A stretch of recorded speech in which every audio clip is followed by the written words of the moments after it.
Hammadan bu muammo bo'ladi. Qanaqa muammo deysizmi? Oshxonada ovqat qilayotganda ovqat hidi chiqadi va tutun chiqib, oshxonadagi havoni bulg'aydi va odamning ta'bini xira qiladi.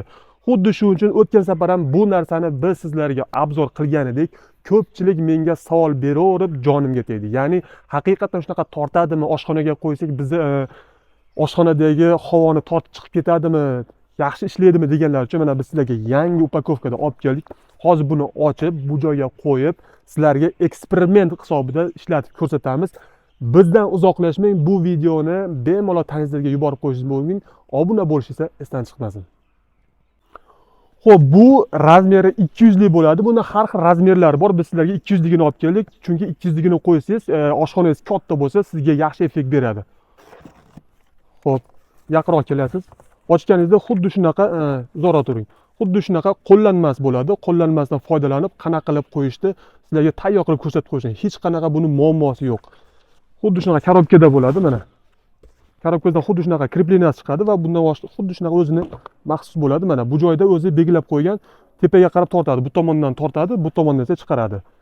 Uni oshxonalarga xuddi shunaqa o'rnashtirsangiz, gazni tepasiga qancha santimetr qo'yish kerak desangiz, albatta bu 70-75 santimetrga qo'yish kerak.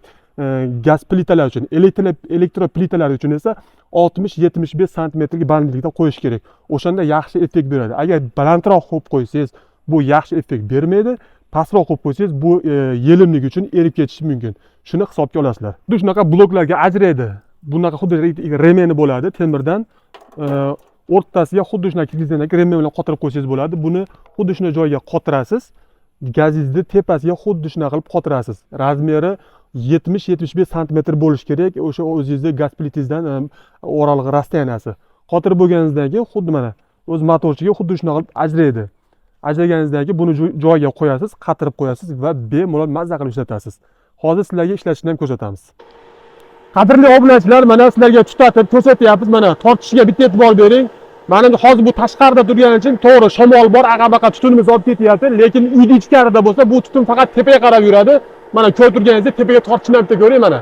Tepaga konkretno tortib olib chiqib ketyapti. Bundan tashqari bu xohlagan joyingizga o'sha qo'yib, o'zingiz xohlagan joyingizga qo'yib, tepasiga bitishga qo'yadi. Ya'ni tunikidan qo'yilgan o'sha maxsus bitishkani qo'yib, xohlasangiz bitishga orqali, xohlasangiz o'zining gofrasi bor. Gofrasini qo'yib, bemalol tashqariga olib chiqib olsangiz bo'ladi. Undan tashqari buni qayoqqa joylarga qo'yish mumkin desangiz, buni oshxona, kuxnya deysizmi, uylarga ventilyatsiyon sistema qilib, havoni almashtirib, bog'cha deysizmi, maktab deysizmi, xuddi shunaqa joylarga qo'yishingiz mumkin. Endi biz shunchalik eksperiment qildik. Bizni qo'llab-quvvatlab, like bosib, bu videoni bemalol tanishlarga yuborib qo'ysangiz bo'ladi.